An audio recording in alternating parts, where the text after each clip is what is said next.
கருத்து கணிப்புகள் தேர்தல் பிறகு வந்து கொண்டிருக்கின்றன. ஒரு தேசிய ஊடகம் தாவேக அதிகமான தொகுதிகளை கைப்பற்றும் என்றும், சில ஊடகங்கள் திராவிட முன்னேற்ற கழகம் ஆட்சியை கைப்பற்றும் என்றும், சில ஊடகங்கள் அண்ணா திராவிட முன்னேற்ற கழகத்துடைய கூட்டணி கட்சி ஆட்சி கைப்பற்றும் என்றும் 3 வெவ்வேறு கோணங்களில் அவர்களுடைய ஆய்வுகளை நமக்கு அளித்திருக்கின்றார்கள். இந்த ஆய்வுகள் கருத்து கணிப்புகள் தேர்தலுக்கு பிறகு எடுத்துக்கொண்ட கருத்து கணிப்புகளும், சில தேர்தலுக்கு முன்பாக எடுத்துக்கொண்ட கருத்து கணிப்புகளும் இதில் அடங்கும். நான் சொல்வது என்னவென்றால், உண்மை கள நிலவரத்தை உங்கள் முன் வைக்க கடமை பெற்றிருக்கின்றேன். கடந்த தேர்தலில் 26,000த்திற்கு அதிகமான வாக்கு வித்தியாசத்தில் வெற்றி பெற்ற வேட்பாளர்கள் திராவிட முன்னேற்ற கழகத்தினுடைய 62 பேர் இருக்கிறார்கள். 22,000 25,000 வரை வாக்கு வித்தியாசத்தில் வெற்றி பெற்ற திராவிட முன்னேற்ற கழகத்தினுடைய வேட்பாளர்கள் கிட்டத்தட்ட 28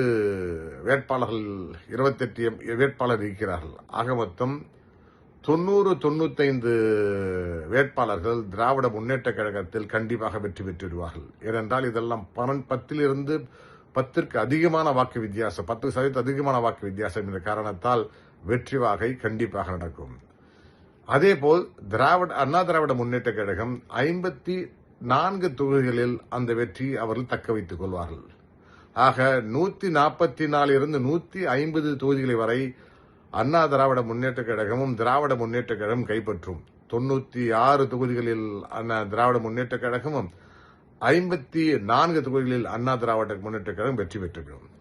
பிரச்சனை எங்கு அவர்களுக்கு பாதிப்பு இருக்கிறது என்றால், 10,000த்திற்கு கீழே, 10,000த்திற்கு தாழ்வாக நீங்கள் சுமார் 84 தொகுதிகள் இருக்கின்றன. இந்த 84 தொகுதிகள் வாக்கு வித்தியாசங்கள் 5 குறைவாக வருகின்ற காரணத்தால் இங்கே நகரத்தில் இருக்கக்கூடிய வேட்பாளர்களுக்கு 3 காரணங்கள் இந்த தேர்தலில் வெளிப்படுத்துகிறது. ஒன்று, விஜயின் வருகையால் நகரத்தில் பாதிப்பு ஏற்பட்டு இந்த 84 தொகுதிகளில் கிட்டத்தட்ட ஒரு 40 தொகுதிகள் வரை 45 தொகுதிகள் வரை அண்ணா திராவிட முன்னேற்ற கழகத்திற்கு ஆதரவாக செல்லக்கூடும்.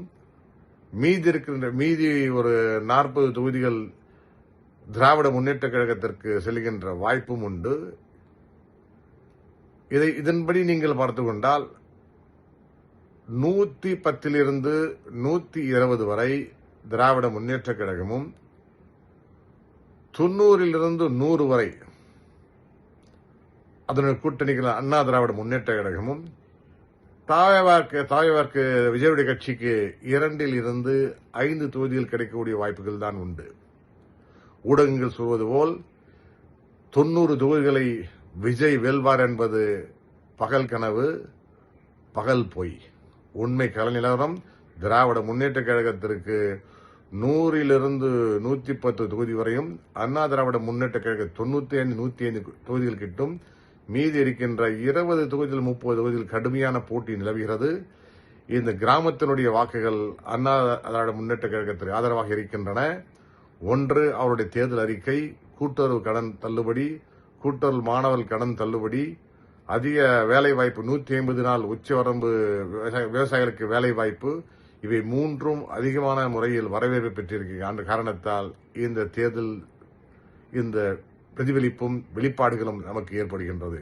ஆக என்னுடைய கடைசியாக சொல்வதென்றால், திராவிட முன்னேற்ற கழகம் 110 120 தொகுதியிலும், அண்ணா திராவிட முன்னேற்ற கழகம் 95 105 வரை எடுப்பதற்கு வாய்ப்புகள் உண்டு.